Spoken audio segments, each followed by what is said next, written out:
வெற்றி நிச்சயம் என்கின்ற உறுதியோடும் உணர்வால் இணைவோம் என்கின்ற சிந்தனையோடும் உங்களில் ஒருவன். இன்னைக்கு மகா சிவராத்திரி. சிவபெருமானை வணங்கக்கூடிய அனைவருக்கும் இன்றைக்கி ஒரு எக்ஸாம் டே, தேர்வு நாள் அப்படின்றது தான் உண்மை.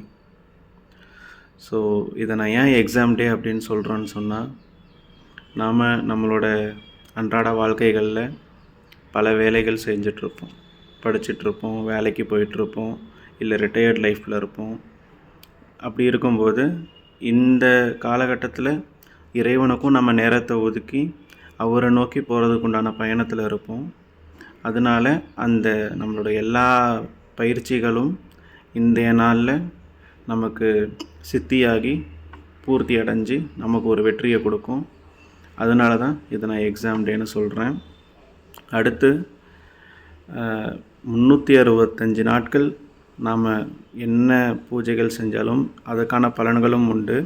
ஆனால் இந்த எக்ஸாம் டே அன்னைக்கு நாம் எப்படி நம்ம கற்றுக்கிட்டதெல்லாம் பயன்படுத்தி இன்றைய நாளில் பயன்படுத்துகிறோம் அப்படின்றது ரொம்ப ரொம்ப முக்கியம். அடுத்து இந்த எக்ஸாமை பொறுத்த வரைக்கும் 100% மார்க்கில் எது அடிப்படையில் நம்மளுக்கு பலன் கிடைக்கும் அப்படின்றது, ஏதோ ஒரு பலன் நம்மளுக்கு வேணும் அப்படின்றதுனால தான் நம்ம இந்த விரதம் எல்லாமே இருக்கோம். நமக்கு மரணம் இல்லாத நிலை வேணும்னு இருப்போம், இல்லை நமக்கு இருக்கக்கூடிய குடும்ப பிரச்சனைகளோ இல்லை வாழ்க்கை பிரச்சனைகளோ தீரணும் அப்படின்னு சொல்லிட்டு இருப்போம், ஏதோ ஒரு கஷ்டத்தினால. அப்போ அந்த பலனை நோக்கி அந்த பலனை அடைவதற்கான பயணத்தில் தான் நாம் இருக்கோம். அப்படின்றப்போ பலனை எதிர்பார்த்து பக்தி செலுத்துறது தவறே கிடையாது.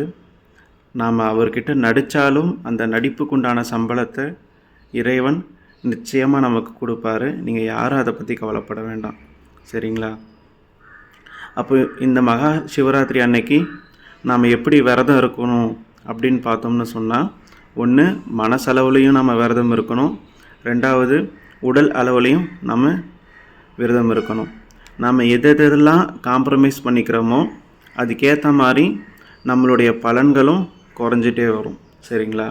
அதில் நம்ம மனசளவில் இருக்கக்கூடிய விரதங்கள் கல், காமம், கொலை, களவு, பொய், இது 5ம் இன்றைக்கி நாம் இல்லாமல் இருக்கணும். சரக்கடிக்கக்கூடாது, பீடி சிகரெட்டு எதுவும் இருக்கக்கூடாது, கஞ்சா போதை நிலையில் நாம் இருக்கக்கூடாது, சரிங்களா? இது மனசளவில் நாம் செய்யக்கூடிய முதல் தியாகம். ரெண்டாவது காமம், அதீத ஆசை தான் நம்ம காமம்னு சொல்லுவோம். பெண் வந்துட்டு ஆண் மேலே ஆசைப்படுறதோ இல்லை ஆண் வந்துட்டு பெண் மேலே ஆசைப்படுறதோ அது மட்டும் காமம் கிடையாது. மற்ற எந்த எண்ணங்கள் விடாப்பிடியாக நம்மளை பிடிச்சிக்கிட்டு இருக்கோ அது எல்லாமே காமம் அப்படின்ற அடிப்படையில் வரும். அப்படி அந்த எண்ணங்கள் எதுவுமே இல்லாமல் இருக்கணும். அடுத்து களவு, நாம் இப்போதைக்கு யாரையும் திருட போகிறது கிடையாது. முடிஞ்ச வரைக்கும் நம்ம சாப்பிடாம தான் இன்றைக்கி இருக்க போகிறோம் அப்படின்ற பட்சத்தில் அது இயல்பாகவே நாம் செய்யாமலே அது செய்யப்படும், அதை பற்றி கவலை இல்லை. அடுத்து பொய் இல்லாமல் இருக்கணும். ஒரு சிலர் என்ன பண்ணுவாங்க, நானும் இன்றைக்கி மகா சிவராத்திரி விரதம் இருக்கேன் அப்படின்னு நினச்சிக்கிட்டு தங்களை தானே ஏமாற்றிக்கிட்டு இருப்பாங்க. உண்மையாக குரு இதெல்லாம் பண்ணுங்க அப்படின்னு சொல்லியிருப்பாங்க.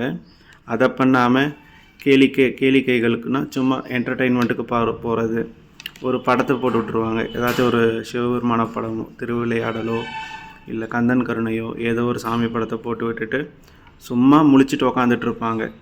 படம் பாட்டுக்கு ஒரு பக்கம் ஓடிக்கிட்டு இருக்கும், ஆனால் அவங்களோட எண்ணங்கள் எல்லாமே வேறு இடத்துல இருக்கும்.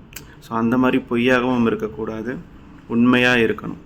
இந்த 5 விஷயங்களையும் நாம் மனசளவில் பின்பற்றணும். அடுத்து உடல் அளவில் இருக்கக்கூடிய விரதங்கள், ஒன்று உண்ணாமல் இருக்கணும், ரெண்டாவது உறங்காமல் இருக்கணும், சரிங்களா? முதல்ல உண்ணாமல் இருக்கிறதுக்கு வரலாம். ஏன் நாம் இன்றைக்கி சாப்பிடக்கூடாது அப்படின்னு சொன்னால், பொதுவாகவே நம்ம உடம்புல 3 சக்திகள் வேலை செஞ்சுக்கிட்டே இருக்கும். ஒன்று இயக்க சக்தி, ஒன்று ஜீரண சக்தி, இன்னொன்று நோய் எதிர்ப்பு சக்தி. ஆனால் இங்கே என்ன ஒரு பிரச்சனைன்னு சொன்னால், இந்த 3 சக்திகளும் ஒரே நேரத்தில் வேலை செய்யாது. ஏதாச்சும் ஒரு சக்தி தான் கூடுதலாக ஒரே நேரத்தில் வேலை செய்யும். உதாரணத்துக்கு சொல்லணும்னு சொன்னால், நல்லா நம்ம வயிறு ஃபுல்லாக சாப்பிட்டுட்டோம் அப்படின்னு சொன்னால் அப்படியே நம்மளால் மதன்னு இருக்கும். எந்த வேலையும் பார்க்க முடியாது, தூக்கம்தான் வரும். அப்போது ஜீரண சக்தி அதிகமாக இருக்கும்போது நமக்கு தூக்கம் வரும். அந்த மதப்புனால் நம்மளால் நகர முடியாது. அதாவது ஒரு மலைப்பாம்பு பெரிய எருமையை சாப்பிட்ட கணக்காக அப்படியே மதன்னு இருப்போம். அதே மாதிரி நமக்கு நோய் எதிர்ப்பு சக்தி வந்துட்டு ஏதாச்சும் ஒரு காய்ச்சலோ இல்லை மற்ற தொந்தரவுகளோ வரும்பொழுது நமக்கு எதுவுமே சாப்பிட தோணாது. சாப்பிடணும்னு நினச்சாலும் சாப்பிட முடியாது. அடுத்து நம்மளால் அங்கே ஆடி ஏன்னா எனர்ஜி ரொம்ப கம்மியாக இருக்கிறதுனால உடல் சோர்வாக இருக்கும். எந்த ஒரு வேலையும் நம்மளால் பார்க்க முடியாது, படுத்த படுக்கையில் இருப்போம். அப்போது நோய் எதிர்ப்பு சக்தி அதிகமாக வேலை செஞ்சு நம்மளோட நோயை நீக்கும்.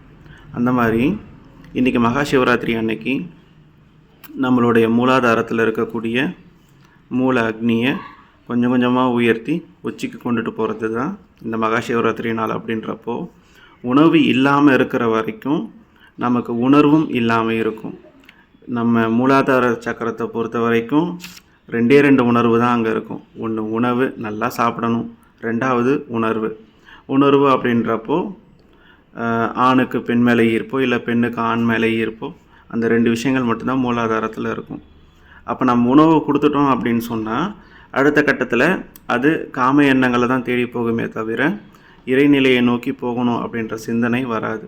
அதனால் உணவு உட்கொள்ளாமல் இருக்க வேண்டும். அதனால் உணர்வும் குறையும். அப்போது நம்மளுடைய கீழே இருக்கக்கூடிய அக்னி கொஞ்சம் கொஞ்சமாக நம்மளுடைய பக்குவத்துக்கு ஏற்ற மாதிரி உச்சி வரைக்கும் போச்சுன்னா ரொம்ப சந்தோஷம்தான். சரிங்களா? நம்ம பக்குவத்துக்கு ஏற்ற நிலையில் போயிட்டு அடுத்த நிலையில் நம்மளை நிறுத்தி வைக்கும்.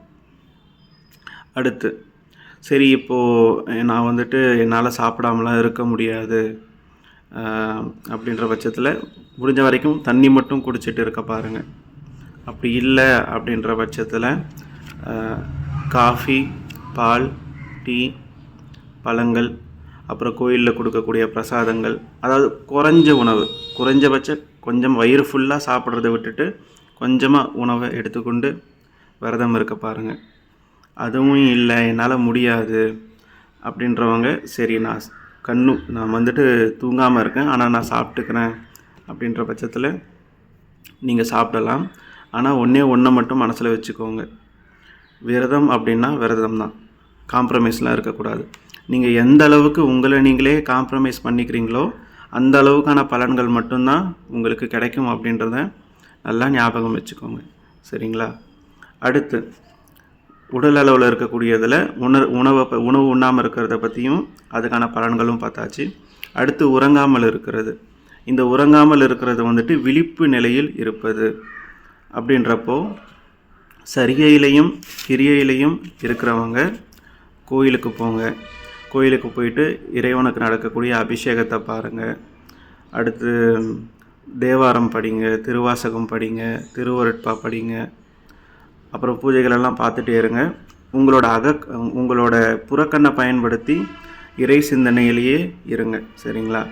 அடுத்து யோக மார்க்கத்திலையும் ஞான மார்க்கத்திலையும் இருக்கிறவங்க உங்களோட கண்களை மூடி உங்களோட அகக்கண்ணை திறங்க. அகக்கண்ணில் அகநிலையில் விழிப்போடு இருங்க. இறைவனோட மந்திரத்தை சொல்லுங்கள். ஜோதி தரிசனத்தை பாருங்கள். உங்களோட புருவ மத்தியில் ஜோதி தரிசனம் தெரியும், அதை பாருங்கள். இல்லை பல அனுபவங்களை இறைவன் உங்களுக்கு கொடுப்பாரு இன்றைய நாளில், அதை எல்லாத்தையுமே பார்த்துட்டே இருங்க. ஸோ இன்றைக்கி நாளை கரெக்டாக நம்ம பயன்படுத்தி நம்ம சாதாரண வாழ்க்கையில் இருக்கக்கூடிய பிரச்சனைகளையும் சங்கடங்களையும் துன்பங்களையும் தீர்த்து கொள்ளலாம். அதே மாதிரி நம்மளுடைய பரவாழ்க்கைக்கு தடையாக இருக்கக்கூடிய அனைத்து தடைகளையும் நாம் தகர்த்தெறியலாம். அதனால் இன்றைக்கி நாளை எல்லோரும் பயன்படுத்தி இறைநிலையையும் சிவநிலையையும் மரணமில்லா பெருவாழ்வையும் அடைய வேண்டும் என்று எல்லாம் செய்வல்ல